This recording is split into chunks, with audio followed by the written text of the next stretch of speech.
ఇచ్చే. జై బాబా అండి. అందరికీ జై బాబా. ప్రభు ఇచ్చిన ఈ అవకాశంలో వైదేహి గారు 'నమో మెహర్ బాబా' పాడతారు. మెహర్ దినేష్ 'నమో మెహర్ బాబా' పాడతాడు. పుష్పలత గారు 'హారతి', వైదేహి గారు 'చల్లని నా స్వామి'. జై బాబా దినేష్. जय बाबा। జై బాబా. अवतार मेहर बाबा की जय। नमो मेहर बाबा अवतार नमो देव देवा। प्रभु नमो मेहर बाबा अवतार नमो देव देवा। अपार दिव्य कृपा सागर अपार दिव्य कृपा सागर सकल चराचर जगदोद्धार सकल चराचर जगदोद्धार नमो मेहर बाबा अवतार नमो देव देवा। प्रभु नमो मेहर बाबा अवतार नमो देव देवा। जोहारुलिवे श्री मेहर बाबा जोहारुलिवे श्री मेहर बाबा महिनी जनिंचिन मानव रूप महिनी जनिंचिन मानव रूप इह परानंद जीवनमीवा इह परानंद जीवनमीवा भव भय भंजन परम पावना भव भय भंजन परम पावना नमो मेहर बाबा अवतार नमो देव देवा। प्रभु नमो मेहर बाबा अवतार नमो देव देवा। अज्ञानान्धतनन्तमुचेसि अज्ञानान्धतनन्तमुचेसि दिव्यविज्ञानदृष्टिनो सङ्गि दिव्यविज्ञानदृष्टिनो सङ्गि हरिषेड्वर्गमुलन्तरिम्पग हरिषेड्वर्गमुलन्तरिम्पग अव्ययमोक्षम् अनुग्रहिंपु अव्ययमोक्षम् अनुग्रहिंपु नमो मेहर बाबा अवतार नमो देव देवा। प्रभु नमो मेहर बाबा अवतार नमो देव देवा। अवतार मेहर बाबा की जय। जय बाबा अम्मा थैंक यू अंदर की जय बाबा। జై బాబా దినేష్ ప్రార్థనా గీతంతో ఈరోజు ఈ సహవాస్ ప్రారంభించినందుకు జై మెహర్ బాబా. మనం గత కొన్ని రోజులుగా సత్య సంపద అనే పుస్తకంలోని విశేషాలు తెలుసుకుందుకు ప్రయత్నం చేస్తున్నాం. నిన్నటి రోజు ఇరిచ్చి చెప్పిన హృదయాలు ఎదుగుతాయన్న విషయాన్ని తెలుసుకున్నాం. అంటే ఒక వ్యక్తిని దోషిగా ఎంచి అతన్ని నింద వేసే కన్నా ప్రభు యొక్క కృప ఉంటే, అంటే ఆయనతో సాంగత్యం చేస్తూ ఆయన చెప్పినట్టుగా నడుచుకుంటే హృదయాలు ఎదుగుతాయి. అప్పుడు అంతటా అన్నిటా భగవంతునైన బాబాని చూస్తాం కనుక ఇంకప్పుడు వాళ్ళ తప్పు వీళ్ళ తప్పు అనే ఆలోచనే ఉండదు.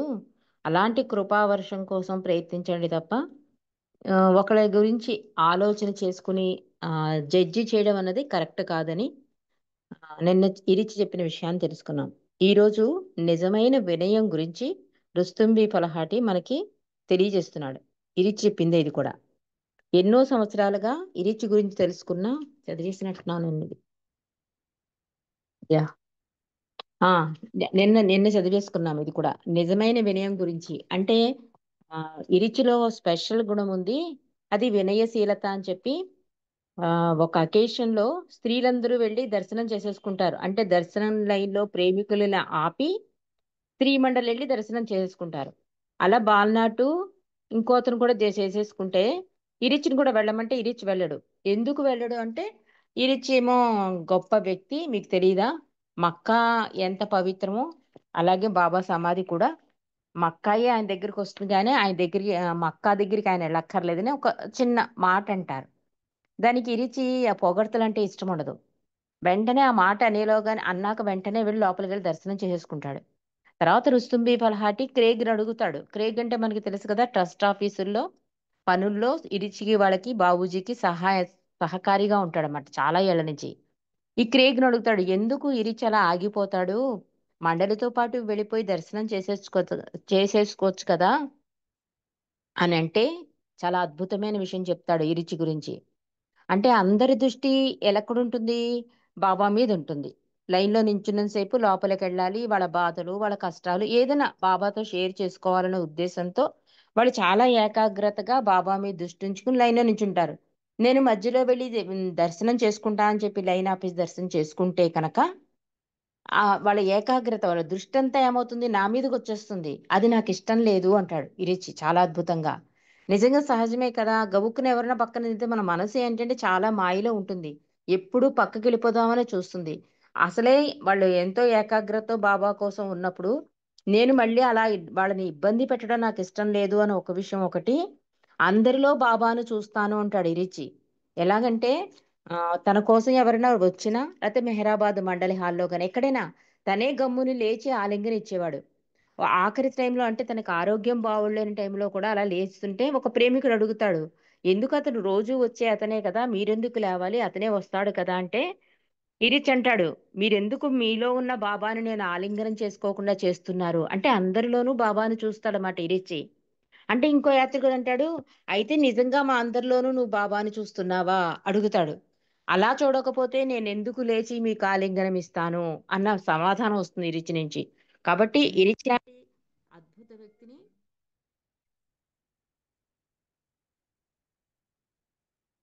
శ్యామల గారు చేస్తున్నారు ఫోన్. ఇరిచి లాంటి అద్భుత వ్యక్తి ఆయనలో ఉన్న ఆ వినయశీలత, ఆ ప్రేమతత్వం ఇవన్నీ మనకి అవగతమయ్యేలా రుస్తుం తెలియజేస్తున్నాడు ఈ పుస్తకంలో. మరి ఈరోజు బాబా కోరేదేమిటి? దీని గురించి మనం తెలుసుకుందామండి. సమయం గడుస్తూ పోతే మెహరాబాద్‌కు వచ్చే యాత్రికుల సంఖ్య క్రమంగా పెరిగిపోతుంటే మెహరాబాద్‌లో అభివృద్ధి కార్యక్రమాలు అవసరమయ్యాయి. మెహరాబాద్ అభివృద్ధిలో అక్కడ ఉంటున్న స్థిర నివాసులలో తరచుగా తగాదాలు తలెత్తేవి. ఆ తగాదాలకు మూల కారణం అక్కడ ఉండే వారందరికీ బాబా పైన ఉన్న ప్రేమేగాక అక్కడి భూమి ప్రతి అంగుళంలో బాబా ఉనికి ఉన్నదన్న విశ్వాసంతో ఆ భూమిపైన గల ప్రేమ ప్రతి ఒక్కరికి వారి మనసులో బాబా ఎలా చేస్తే సంతృప్తి చెందుతారనే విషయంగా ఒక అభిప్రాయం ఏర్పడింది.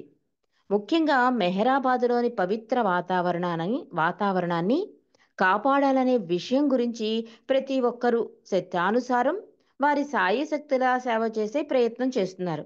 అంటే యాత్రికుల సంఖ్య పెరిగిన కొద్దీ మరి వాళ్ళకి ఫెసిలిటీస్ చూడాలి కదా! ఈ విషయం తరచూ అంటే ఒకడు ఒకటంటే ఇంకోళ్ళు ఇంకోటి ఇలా వాగ్వివాదం జరిగేదిట. అది తగాదాలకు కూడా దారి తీసేది అని చెప్తున్నాడు. కొంతమంది బాబా ఉన్నప్పటి నుండి ఉన్న మెహరాబాదు వాతావరణాన్ని అలాగే ఉంచి పరిరక్షించాలనే అభిప్రాయానికి కట్టుబడి ఉండి చేపట్టే ప్రతి అభివృద్ధి కార్యక్రమాన్ని అనుమానించసాగారు. ఇంకొక వైపున అభివృద్ధి ఆవశ్యకమని, ఎందుకంటే యాత్రికుల సంఖ్య క్రమంగా పెరిగిపోతున్నదని బాబా చెప్పినట్లు ఒకరోజు ప్రపంచమంతా అక్కడికి యాత్రకై వస్తుందని భావించేవారు ఉన్నారు.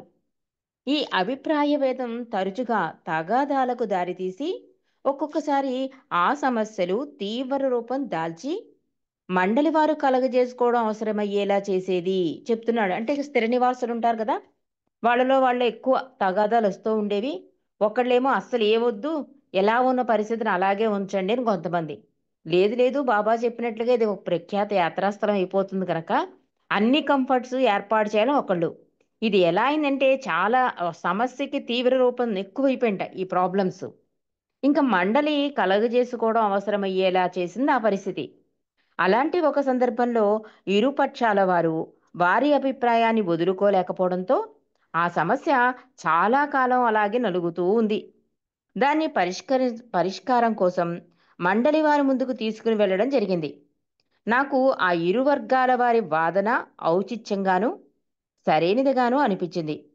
ఏ ఒక్కరినైనా సరి అని తేల్చడం కష్టంగానే కనిపించింది. అంటే వీళ్ళది కరెక్టు, వీళ్ళది రాంగు అనిపించడానికి లేదు. 2 కరెక్ట్‌గా అనిపిస్తున్నాయి నాకు అంటున్నాడు రుస్తుం. మామూలుగా ఇరిచ్చి అవలంబించే పద్ధతి ప్రకారం ఆయన ఆ తగాదాల్లో తలదూర్చరు అంతే కదా! ప్రతిసారి అంతే కదా! ఎప్పుడైనా ఇలాంటి వాటికి నాకు సమయం లేదు అని కూడా అంటాడు. అంతేకాదు ఆ తగాదాకు సంబంధించిన ఇరు వర్గాల వారు చెప్పిందంతా ఓపికగా విని ఇంకొక మండలి వారి వద్దకు వెళ్ళి వారి అభిప్రాయాన్ని సేకరించమని చెప్పేవాడు ఇరిచి. అంతే వెంటనే తను ఇలా చేసేయండి మీరు అది తప్పు అట్లా అనేవాడు కాదు. అంతా ఓపికగా వినేవాడు. మళ్ళీ ఇంకో మండలికి సిఫార్సు చేసేవాడు. ఆ సమస్య ఇరిచ్చి ముందుకు వచ్చినప్పుడు నేను అక్కడే ఉన్నాను. ఆ ఇరు వర్గాల వారు వెళ్ళిపోయిన తర్వాత నేను ఆ పరిస్థితి గురించి భావించినది ఇరిచ్చికి తెలుపుతూ ఇలా అడిగాను. ఇరిచ్, ఈ కేసులో ఇరు వర్గాల ప్రతిపాదన సమంజసంగా సరైనదిగా నాకు తోస్తుంది. ప్రత్యేకంగా వారు చెప్పే కారణాలు సమంజసం. ఇరు వర్గాలు చెప్పింది సరైనదిగానే అనిపిస్తోంది నాకు. నేనింకా ఇలా చెప్తున్నాను. ఇరిచ్, ఈ సమస్యల్లో తలదూర్చడం మీకు ఇష్టం ఉండదు. కానీ నా కోసం చెప్పండి. నేను అర్థం చేసుకోవడం కోసం చెప్పండి. ఆ ఇరు వర్గాల వాదనలో బాబా దేనిని ఇష్టపడేవారు? అంటే సమస్యని సమస్యగానే ఉంది. వాళ్ళొచ్చి ఇరిచికి చెప్పేసుకున్నారు. ఇరిచి ఇంకోతరికి సిఫార్సు చేసేసాడు. వాళ్ళు వెళ్ళిపోయాక రుస్తుం అడుగుతున్నాడు చూడండి. మీరు నిజంగా చెప్పండి. నాకైతే ఈ సమస్యకి సమాధానం కావాలి. పోనీ నా కోసమైనా చెప్పండి. బాబా అయితే ఈ సమస్యని ఎలా పరిష్కరించేవారు? బాబాకి ఏది ఇష్టం? అడుగుతున్నాడు రుస్తుం. అంటే అక్కడ పరిస్థితుల్ని, యాత్రికులను బట్టి పరిస్థితులన్నీ కంఫర్ట్‌గా మార్చాలా? యాజ్ ఇట్ ఈజ్‌గా అలా ఉంచేయాలా? బాబాకి ఏది ఇష్టం? అడిగాడు రుస్తుం ఇరిచిని. ఇరిచి గొంతు సవరించుకుంటూ ఇలా చెప్పాడు.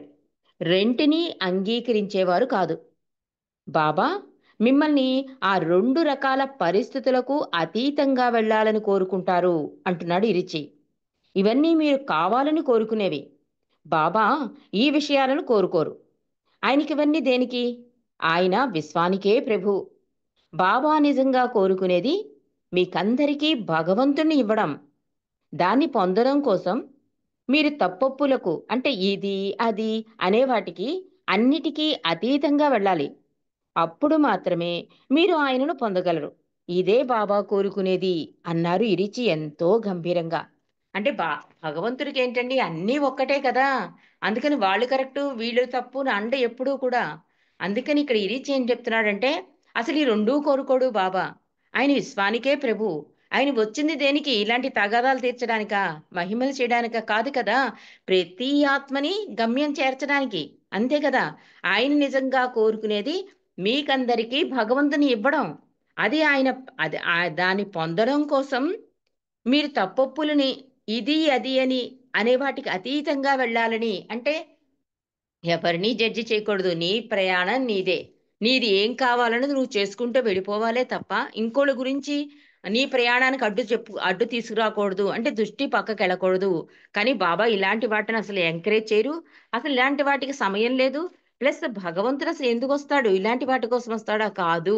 ప్రతి ఆత్మని గమ్యం చేర్చడం కోసమే భగవంతుడు కిందకి దిగి వస్తాడు కనుక మీరు ఆయన ఎలాగా ఆయన పొందాలి అనే దాని మీద దృష్టి ఉంచాలి తప్ప, ఇలాంటి దాన్నే బాబా కోరతాడు తప్ప, మెహరాబాద్‌ని డెవలప్ చేయాలా, మెహరాబాద్‌ని అలాగే ఉంచేయాలా, ఇలాంటి వాటి విషయంలో ప్రభువు తలదూర్చడు అని చెప్పి ఖచ్చితంగా ఇరిచి చెప్పేశాడు. మరి నెక్స్ట్ అధ్యాయంలోకి వెళ్ళిపోదామండి. తప్పొప్పులకు అతీతులవ్వాలి. దీంట్లో ఇరిచి ఏం చెప్తాడో విందాం. ఎప్పుడు అవకాశం చిక్కినా తప్పొప్పులకు అతీతంగా వెళ్ళడానికి ప్రయత్నించాలని, నాకు బాబా కావాలంటే అది తప్పనిసరి అని చెప్పడం ఇరిచి ఎప్పుడూ వదులుకునేవాడు కాదు. అంటే తప్పొప్పులకు అతీతంగా అంటే దేన్ని అంటకుండా, అంటే దేనికి చెలించకుండా ఎలాంటి పరిస్థితులొచ్చినా బాబా కావాలంటే అది తప్పనిసరి అనేవాట ఇరిచి. ఆయన చెప్పింది నా బుద్ధికి నచ్చినా, నాలాంటి వానికి తప్పొప్పులపైన ఒక అభిప్రాయాన్ని కోకుండా ఉండడం చాలా కష్టమైన పని. కరెక్టే కదా! ఒకటి జరుగుతున్నప్పుడు అది తప్పా, రైటా అన్నది వెంటనే మనమే డిసైడ్ చేసేస్తాం. అలా డిసైడ్ చేయకుండా ఉండలేం కదా! ఉండమని అంటున్నాడు. దానికి అతీతంగా వెళ్ళమంటున్నాడు ఇరిచి. కానీ కష్టం గదా! నాలాంటి వాడికి అంటున్నాడు రుస్తుం. నా స్వభావం కొంచెం తీవ్రతరమైనదే. అంతేగాక అన్యాయాన్ని సహించి ఊరుకునే రకం కాదు నేను. చిన్న తప్పు జరిగినా అది నన్ను ఏదో చేయడానికి ప్రేరేపించేది. మినహాయింపు లేకుండా ఎప్పుడు ఆ తప్పు చేసిన వారు దానిని సరిదిద్దుకోకపోతే అతి తొందరగానే నేను నా సహనాన్ని కోల్పోయేవాణ్ణి. చెప్పేస్తున్నాడు. అంటే సరిదిద్దడానికి ప్రయత్నించేసేవాడు. అలా చేయకపోతే సహనాన్ని కూడా కోల్పోయేవాణ్ణి. కానీ వెంటనే చేసేసేవాణ్ణి అని చెప్తున్నాడు. అలాంటి సందర్భాల్లో ఇరిచ్చి ప్రేమతో నాకు గుర్తు చేసిన నేను తప్పు సరిదిద్దుకునేలా వారితో ప్రేమ పూర్వకంగా దయతో మాట్లాడాలని చెప్పేవారు. నేను హాస్యంతో ప్రతిస్పందించి దయార్థమైన మాటలతో పాటు తుపాకీ ఉంటేనే పని త్వరగా జరిగిపోతుంది రిచ్. కేవలం మంచి మాటలతో కాదని ఈ రిచ్తో చెప్పేవాణ్ణి. ఇరిచ్ ఏమనేవాడు? ఒక సమస్య వస్తే ఇది తప్పు, ఇది రాంగు, ఇది కాదు, ప్రేమపూర్వకంగా ఉండాలి నీ సంభాషణ అనేవట. అంటే మనం కరెక్ట్ అయిన వాళ్ళని తెలుసుకుని రాంగ్ అయిన వాళ్ళ మీద మనం ఏం చేస్తాం? నిందలేసేస్తాం. దానికి అతీతంగా ఉండాలి అంటే ముందు ప్రేమ కావాలి. అది చెప్తున్నాడు ఇరిచి.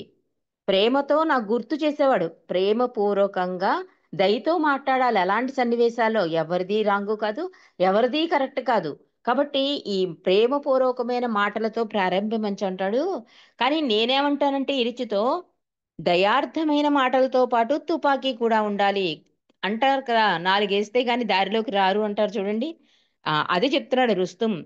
దయార్థ మాటలతో పాటు తుపాకీ ఉంటేనే పని జరుగుతుంది ఇరిచ్ అన్నట. మంచి మాటలతో కాదని ఈరిచ్చితో చెప్పేవాణ్ణి. నా పెంపకం ఆ రకంగానే జరిగింది. మరి నేను ప్రపంచాన్ని అలాగే చూశాను. అయినా ఇరిచి ఎప్పుడూ నా పట్ల సహనాన్ని, ప్రేమనే చూపించేవారు. అంటే రుస్తుం వేసే ఈ ప్రశ్నలు గాని, ఈ సమస్యలు గాని దేనికి కూడా ఎప్పుడూ కూడా ఇరిచి విసుక్కోలేదనమాట. అదే చెప్తున్నాడు.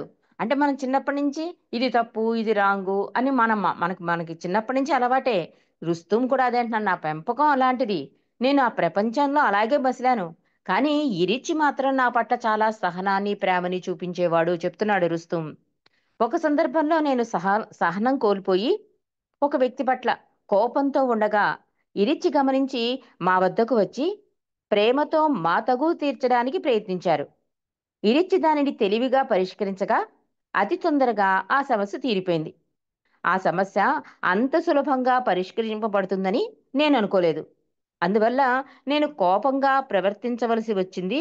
మరియు ఇరిచ్చి పద్ధతి నన్ను ప్రభావితుణ్ణి చేసింది. నేను ఇరిచ్చితో ప్రశాంతంగా కూర్చుని ఉన్నప్పుడు నా హృదయం ఆయన్నిలా అడగాలని సూచించింది. చెప్తున్నాడు. నాకొక సమస్య వచ్చింది. ఒకడితో నేను కోపంతో గొడవ పడ్డాను. కానీ ఇరిచ్చి మధ్యలోకొచ్చి చాలా ప్రేమపూర్వకంగా మా తగాదాన్ని తీర్చాడు. అది చాలా తెలివిగా పరిష్కరింపబడిపోయింది ఆ తగాదా అని చెప్తున్నాడు. కానీ ఈ పద్ధతి నన్ను ప్రభావితుని చేసింది. కానీ ఇంకొంచెం వివరంగా అంటే ఇరిచ్చి ప్రశాంతంగా కూర్చున్నప్పుడు నా హృదయం అడగమంది. ఇరిచ్చిని ఇలా అడుగు అని. ఎలా అడగమని చెప్తుంది హృదయం? రుస్తుం చెప్తున్నాడు. ఇరిచ్, నేను నా సహనం కోల్పోవడం పట్ల చింతిస్తున్నాను. కానీ అన్యాయానికి విరుద్ధంగా ఒక అభిప్రాయాన్ని వ్యక్తం చేయడం, తప్పుని ఎలాంటిదైనా ప్రతిఘటించడం బాబా అభిలాషించేది కాదా? ధర్మం వైపు మనం మొగ్గు చూపాలని బాబా అభిలాషించరా? అంటే చూడండి ఎట్లా తీసాడో క్వశ్చన్‌కి. ఇప్పుడు ఒక సమస్య దగ్గర రాంగు, రైటు 2 ఉంటాయి కదా! రైట్ సైడ్ వెళ్లి వాదించడంలో తప్పేముంది? అది ధర్మాన్ని నిలబెట్టడమే కదా! ఇలా ధర్మాన్ని నిలబెడితే బాబాకిష్టమే కదా! మరి ఇలా ధర్మం వైపు మొగ్గు చూపాలని బాబా అభిలాషించరా? అడుగుతున్నాడు రుస్తుం. ఇరిచ్చే ఏమంటున్నాడంటే కాదు అని సమాధానమిచ్చారట. సత్యం వైపు మీరు మొగ్గు చూపాలని, మంచి వైపున కాదని బాబా ఆశిస్తారు. వాటి మధ్య తేడా ఏమిటి? అడిగాడు రుస్తుం. అంటే బాబా అనేవారట సత్యం వేరు, మంచి వేరుటండి. ఇక్కడ మనం గమనించాలి. అంటే మనం ప్రతిదాన్ని మన హృదయం ఏం చెప్తే అదే సత్యం అనుకుంటాం మాయలో ఉండడం వల్ల. అందుకని బాబా ఏం చెప్తున్నారంటే ఇక్కడ సత్యానికి, మంచికి డిఫరెన్స్ చెప్తున్నాడు ఇరిచి. రుస్తుం అంటున్నాడు, ఇలా ధర్మం వైపు బాబా అడుగులేయమనలేదా? బాబా ఆశించేది కూడా ధర్మం వైపు ఉండమనే కదా అంటే, కాదు అని చెప్తున్నాడు. సత్యం వైపు మీరు మొగ్గు చూపాలని, మంచి వైపు కాదని బాబా ఆశిస్తారు అన్నాడు. అంటే ఈ మంచికి, సత్యానికి ఏమిటి తేడా? అడిగాడు రుస్తుం. మీరు మంచితనం వైపు మొగ్గు చూపినప్పుడు, మీ అహంకారం తనను తాను గొప్పగా చేసుకుంటుంది. దానితో మీరు మాయ యొక్క భ్రాంతిలో బంధింపబడతారు. కానీ మీరు సత్యం వైపున మొగ్గు చూపినప్పుడు మీరు అన్ని రకాల అవమానాలు ఎదుర్కోవడానికి, ప్రతిస్పందించకుండా ఉండడానికి సంసిద్ధులై ఉండాలి. మీరంత చెయ్యగలిగితే అహంకారం అణగారిపోతుంది. క్రమంగా నశించి లేకుండా పోతుంది. అహంకారం పూర్తిగా లేకుండా పోయినప్పుడు మీరు సత్యానుభూతి అంటే సత్యాన్ని అనుభూతి ద్వారా పొందుతారు చెప్తున్నాడు ఇరిచి బాబా మాటల్ని. అంటే ఒక మంచితనం, ఒక రాంగు రైట్లో మనం రైట్ సైడ్ వెళ్ళి నెగ్గామనుకోండి, అప్పుడు ఏమనిపిస్తుంది మన మనసు? అబ్బా, నేను న్యాయం చెప్పడం, నేను వచ్చేస్తుంది కదా అక్కడ అహంకారం. నేను న్యాయం చెప్పడం వల్లనే సత్యం గెలిచింది, ధర్మం గెలిచింది అనే అహంకారం పొడచూపుతుంది. అదే కనుక సత్యం కోసం, అంటే ఏది సత్యం దాని గురించి నువ్వు ఫైట్ చేసావనుకో, దానివల్ల నీకు అవమానాలు వస్తాయి. కానీ నువ్వు దాన్ని భరించావనుకో, నీలో ఉన్న నేను పోతుంది, అహంకారం అణిగిపోతుంది. అప్పుడు సత్యాన్ని అనుభూతి ద్వారా పొందుతావు అంటున్నారు. ఇరిచ్చి ప్రేమతో దయతో చెప్పిన ఈ ఉదాత్తమైన సందేశాన్ని స్వీకరించే ప్రయత్నం చేస్తుంటే నా లోపల ఏదో అడ్డుకోసాగింది. దానితో అన్యాయాన్ని ఎలా స్వీకరిస్తారు? దానితో ఎలా వ్యవహరిస్తారని మళ్ళీ ఇరిచిని ప్రశ్నించాను. కరెక్టే, మీరు రాంగు రైటు కాదు సత్యం వైపు అంటున్నారు. ఒకవేళ నేను ఏమీ మాట్లాడకుండా సత్యం సత్యం అని ఫైట్ చేస్తుంటే, ఒకవేళ రాంగ్ సత్యం అయిపోయిందనుకో, అప్పుడెలాగా? ఆ రకంగా నేను అన్యాయాన్ని రైట్ చేసినట్టే కదా. ఇది తప్పు కాదా అడుగుతున్నాడు. అన్యాయాన్ని ఒక అవకాశంగా, అది బాబాయే ఏర్పాటు చేసినట్లుగా తీసుకుని దానితో అవమానాన్ని భరించి బాబా పైనే ఆధారపడి ఉండడాన్ని పెంచుకొనండి. ఎంత అద్భుతంగా చెప్తున్నాడు. అంటే అక్కడ ఓడిపోయినా మనకి ఇక్కడ ఈ ఈ పుస్తకంలోనే ఒకటి చదివామండి. సుశీల ఓడిపోయింది కానీ బాబాని గెలిచింది అని. అంటే ఆవిడ చాలా అద్భుతంగా చదువుతూ ఉంటుంది. స్కూల్ ఫస్ట్ అమ్మాయి. ఫైనల్ ఎగ్జామ్స్ లో మాత్రం ఫెయిల్ అయిపోతూ ఉంటుంది. కానీ ఎగ్జామ్ రాసే ముందు బాబా దగ్గరికెళ్ళి పర్మిషన్ తీసుకుంటుంది, ఆశీస్సులు తీసుకుంటుంది. బాబా అనేవారు, ఈసారి కూడా నువ్వు ఫెయిల్ అవుతావు. ఏదో బాబా తమాషాకు అంటున్నారేమో, నేను ఇంకొంచెం శ్రద్ధగా చదవాలేమో అనుకుని చాలా పట్టుగా రాస్తుంది. 3 టైమ్స్ 4 టైమ్స్ ఎన్నిసార్లు రాసినా బాబా మాటే నిజమవుతుంది. ఆవిడ ఫెయిల్ అయిపోతూ ఉంటుంది. ఆశ్చర్యపోతుంది. ఆఖరికి బాబా దగ్గరికి వచ్చి అడుగుతుంది, బాబా ఇదంతా నువ్వే చేస్తున్నావు, నన్ను ఎందుకు పరీక్షల్లో ఫెయిల్ చేస్తున్నావు అంటే, ఆవిడ ప్రయాణం ఆయనకి తెలుసు. ఆ ఎగ్జామ్ రాసేస్తే ఆవిడ భగవంతుడికి, బాబాకి దూరం అయిపోతుంది. మానవుడికి లక్ష్యం గమ్యం ఏమిటి? భగవంతుడికి దగ్గర అవడం. ఆవిడ ఆత్మ ప్రయాణానికి ఆ చదువు పాస్ అయితే ఎంత అడ్డో, ఫెయిల్ అయితే బాబాకి ఎంత దగ్గర అవుతుందో తెలుసు కనుక బాబా అంత ఫస్ట్ క్లాస్ స్టూడెంట్ ఫెయిల్ చేయించారు. దానివల్ల బాబా చెప్తారు, నీ ఆత్మ ప్రయాణానికి అది నీకు ఆటంకం అవుతుంది. దీనివల్ల నువ్వు నాకు దగ్గరయ్యావు కానీ దూరం అవ్వలేదు కదా. ఒక రకంగా చూస్తే నువ్వు విజయం పొందినట్లే, అంటే భగవంతుని పొందావు కనుక, సత్యాన్ని పొందావు కనుక నువ్వు విజయం పొందినట్లే అంటారు బాబా. అంటే బయట అందరూ కూడా అంత బాగా చదివే అమ్మాయి ఫెయిల్ అయిపోవడం ఏంటి, ఎన్నో మాటలు ఎన్నో అవమానాలు. కానీ ఆవిడ ఏం చేసిందంటే బాబాని పొందానన్న ఆనందంతో బాబాకి సరెండర్ అయిపోతుంది. అంటే ఎన్నిసార్లు ఫెయిల్ అయినా కూడా, ఎంత గట్టిగా రాసినా ఫెయిల్ అయినా కూడా అవేమీ సీరియస్ గా తీసుకోకుండా బాబాయే కావాలి అని బాబాకి సరెండర్ అయిపోతుంది. అదే చెప్తున్నారు ఇక్కడ ఇరిచి కూడా. అంటే అన్యాయంగా మీకు అనిపించచ్చు. అప్పుడు నీకేమనిపిస్తుంది? బాబా ఇచ్చిన అవకాశంగా తీసుకో. అంటే అవమానం అంటే సంస్కార ప్రక్షాళనండి. దీనివల్ల ఏమవుతుంది? నువ్వు పూర్తిగా బాబా మీద ఆధారపడిపోతావు. మనం చదువుకున్నాం కదా, ద్రౌపదిలాగా పూర్తిగా ఆయనకి అప్పగించేయడం. మన ప్రయత్నం మనం చేయడం, ఫలితాన్ని బాబాకు అప్పగించడం. అలాగే నువ్వు నీ ప్రయత్నాన్ని చెయ్యి, రాంగా రైటా అవన్నీ అనవసరం. సత్యం వైపే ప్రయాణం చెయ్యి. కానీ నీకు అన్యాయం జరగచ్చు, అవమానాలు జరగచ్చు. కానీ బాబా మీద ఆధారపడతావు చూసావా, అప్పుడు ఫలితాన్ని వస్తుంది అని చెప్తున్నాడు. అలాగే నేను వ్యతిరేకిస్తూ ప్రతి ఒక్కరూ మీరు చెప్పినట్టు నడుచుకుంటూ అన్యాయానికి విరుద్ధంగా పోరాడడం మానుకుంటే ప్రపంచం గతి ఏమవుతుంది అడుగుతున్నాడు రుస్తుం. మీరన్నట్టుగానే అన్యాయాన్ని గెలిపిస్తూ విరుద్ధంగా పోరాడుతూ ప్రపంచ పరిస్థితి ఏమవుతుంది? ఎప్పుడూ అన్యాయమే నెగ్గిందనుకోండి, అప్పుడు ప్రపంచ పరిస్థితి ఏమవుతుంది అడుగుతున్నాడు రుస్తుం. అది అందరి కోసం కాదు అని ఇరిచి ఇలా వివరించారు. సత్యం వైపుననే నిలవడం అందరి కోసం కాదు, అది కేవలం సంపూర్ణ నాశనానికి సిద్ధమైన వారికి, బాబాను ప్రేమించి ఆయననే కోరుకునే ధైర్యం గల కొద్ది మంది కోసం మాత్రమే. ఈ సందేశం ఎవరి కోసం? బాబా చెప్పింది ప్రేమికుల కోసం అని చెప్తున్నాడు ఇరిచి. అంటే మొత్తం మానవాళి కోసం చెప్పారేమో అనుకుంటున్నాడు రుస్తుం. కాదు అంటున్నాడు. ఎవరి కోసం? భగవంతుని వైపు అడుగులు వేసేవాడికి, సత్యం కావాలనుకున్న వాడికి, సంపూర్ణ నాశనం అయిపోయినా పర్వాలేదు.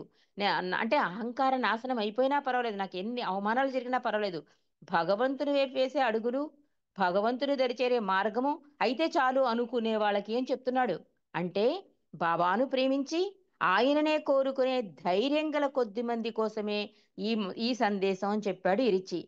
ఇరిచి చెప్పిన ఈ సందేశం మండలి హాలులో ఎప్పుడూ మని చెప్పే ఒక ద్విపదను గుర్తు చేసింది అంటున్నాడు రుస్తుం.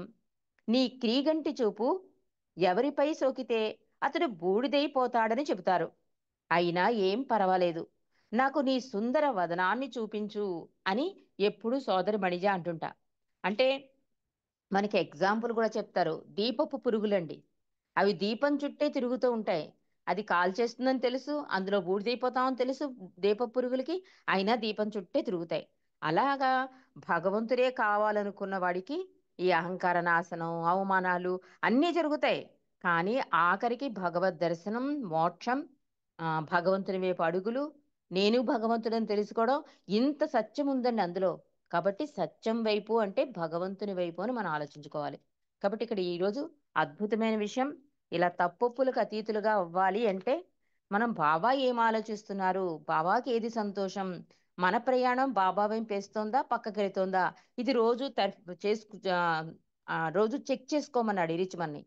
కాబట్టి ఈ రోజు విషయం ఏంటంటే, బాబా వైపు వేసే అడుగులకే మనం ప్రాధాన్యత ఇచ్చేలా మన జీవితాన్ని నడిపించుకోవాలి. అవతార్ మెహర్ బాబాకి జై. జై బాబా అండి.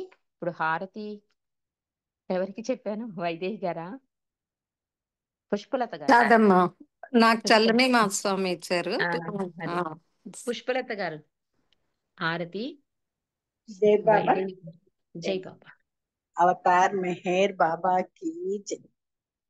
देवाति देवा प्रेम स्वभाव प्रभु मेहरु बाबा प्रियतमा मनसु हारति दे प्रियतमा मनसु हारति दे ప్రేమ జ్యోతిమా హృది వెలగించు కామ క్రోధముల మది తొలగించు ప్రేమ జ్యోతిమా హృది వెలగించు కామ క్రోధముల మది తొలగించు దామను వీడక నిన్ను ప్రేమించు దామను వీడక నిన్ను ప్రేమించు మము కరుణించవయ్యా ప్రియతమా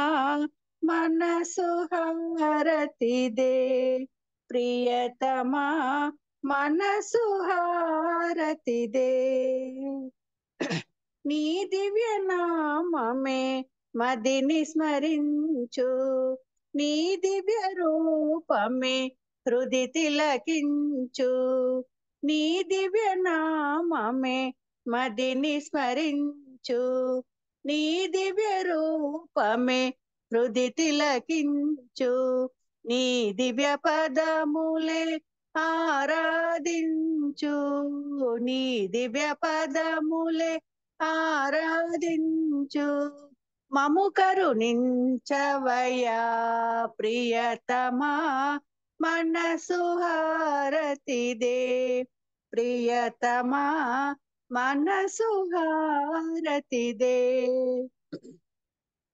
అహంకారము హారతి కాగా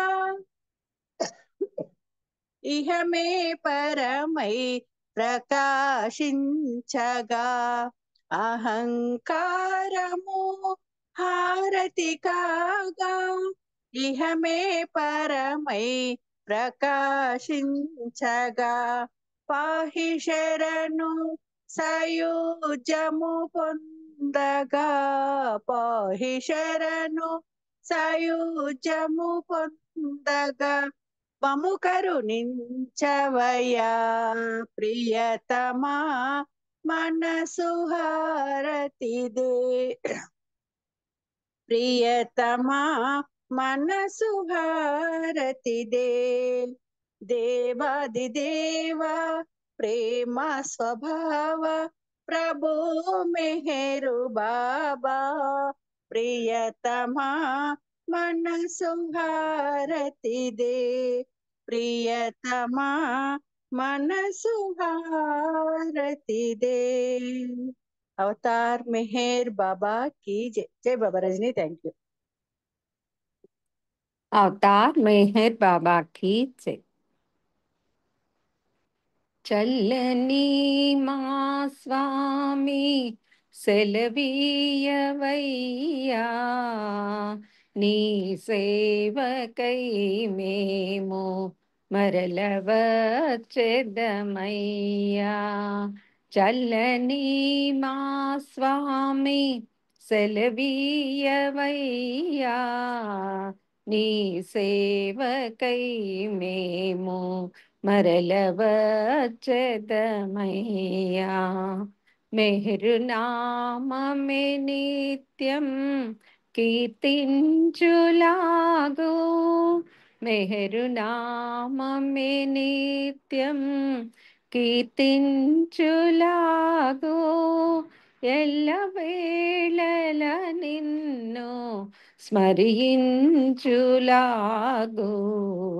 ఎల్లవేళల నిన్ను స్మరించులాగు. చల్లని మా స్వామి సెలవీయవయ్యా, నీ సేవకై మేము మరల వచ్చెదమయ్యా. నీ సేవలో మేము తరించులాగు, నీ సేవలో మేము తరించులాగు,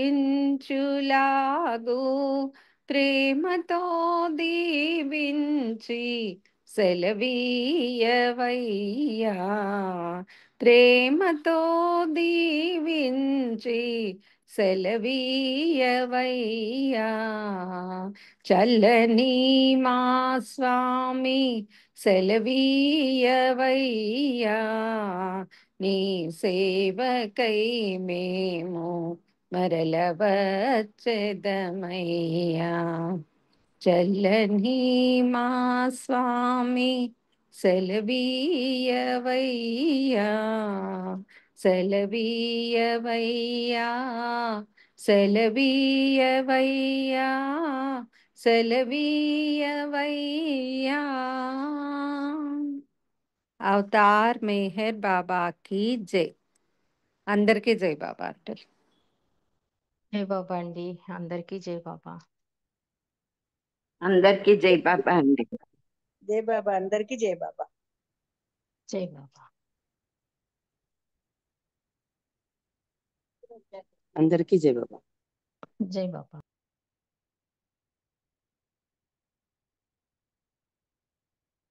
ఆ